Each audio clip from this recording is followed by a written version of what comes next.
इसी तरह जिस तरह हुक्मरानों की जिम्मेदारियां आलमी लेवल पे, मुल्की लेवल पे और जिली लेवल पे हैं, इसी तरह हर मर्द की जिम्मेदारी अपने घर तक है। अगर मर्द बहसीते बाप है तो क़यामत को इस बारे सवाल होगा। अगर मर्द बहसीते बाई है तो क़यामत के दिन इसके बारे में पूछा जाएगा। ये मैं भी गौर करूं, आप भी गौर करें।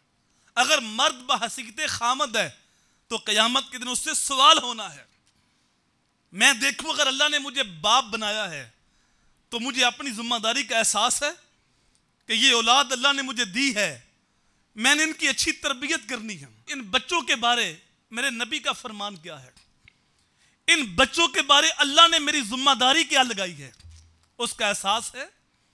कभी हमने सोचा कि मेरे नबी का तो ये फरमान था कि मरू औलादकुम बिस्सलात वहुम अबनाओ सबअ सनीना वद्रिबूहुम अलैहा वहुम अबनाओ अश्र सनीना। जब बच्चा 7 साल का हो जाए उसको नमाज की तलकीन करो, और जब 10 साल का हो जाए फिर भी नमाज नहीं पढ़ता तो उसको मार के नमाज पढ़ाओ। ये जिम्मेदारी थी बाप की। मैं भी गौर करूं, आप भी गौर करें। ये गुफ्तगू, ये दरसे कुरान, ये दरसे हदीस मेरे भाई सिर्फ कानों का चस्का नहीं है कि इधर से सुने उधर से निकाल दें और बाद में नंबर लगाएं कि बड़ी अच्छी तकरीर हुई है, बड़ा अच्छा खिताब हुआ है। इसलिए नहीं था, मकसद था नसीहत। हम अपने अंदर उतरते, अपने आप से सवाल करते, अपने मन में डूब कर पाजा सुराग जिंदगी मेरा नहीं बनता ना मन अपना तो बन। पूछें अपने आप से कि ये जिम्मेदारी हमने पूरी की।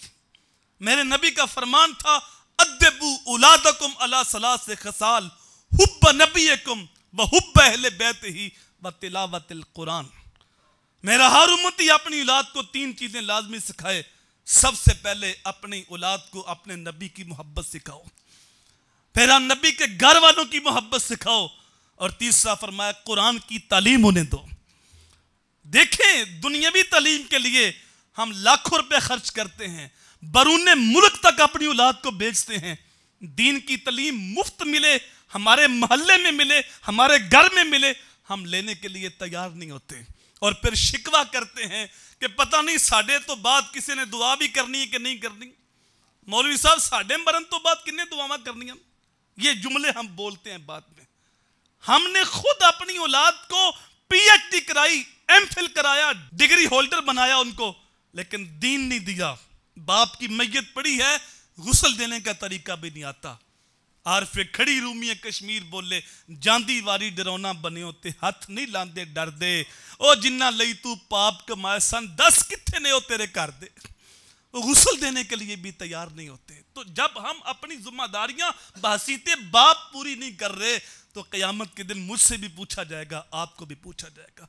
अगर मैं बाप हूं तो अपनी जिम्मेदारी समझूं, अगर मैं बेटा हूं तो असासे जिम्मेदारी अपने अंदर पैदा करूं, अगर मैं भाई हूं तो अपनी जिम्मेदारियों को देखूं, अगर मैं शोहर हूं तो अपनी जिम्मेदारियों को देखूं, अगर मैं एक मस्जिद का इमाम हूं तो अपनी जिम्मेदारियों को देखूं, अगर मैं खतीब हूं, मुदर्रिस हूं तो मैं अपनी जिम्मेदारियों को देखूं, अगर मैं मुलाजिम हूं तो अपनी जिम्मेदारियों को देखूं, अगर मस्जिद की इंतजामिया के अंदर मेरा नाम आता है तो मैं अपनी जिम्मेदारियों को देखूं, अगर मैं मोहल्ले का काउंसलर हूं तो अपनी जिम्मेदारियों को देखूं, अगर मैं शहर का MPA हूं, MN हूं, मैं वजीर हूं तो अपनी जिम्मेदारियों को देखूं। क़यामत के दिन पूछा जाएगा कि तुझे हाकिम बनाया गया था, तुझे जिम्मेदारी दी गई थी, और तूने अपनी जिम्मेदारियों का एहसास कहां तक अपने दिल में पैदा किया। अगर मैं मजदूर हूं तो मैं अपनी जिम्मेदारियां देखूं कि तूने 8 घंटे की जिम्मेदारी ली थी कि मैं 8 घंटे काम करना है, या मैंने 10 घंटे काम करना है, तूने कितने घंटे काम किया, और जो काम किया उसके अंदर जिम्मेदारी ईमानदारी कितनी थी और उसके अंदर खयानत कितनी थी, ये पूछा जाएगा। मैं भी गौर कर लूँ, आप भी गौर कर लें। जो जिम्मेदारियां आपके कंधों के ऊपर हैं उनको देखें, और जो जिम्मेदारियां मेरे कंधों के ऊपर हैं मैं भी गौर करूं,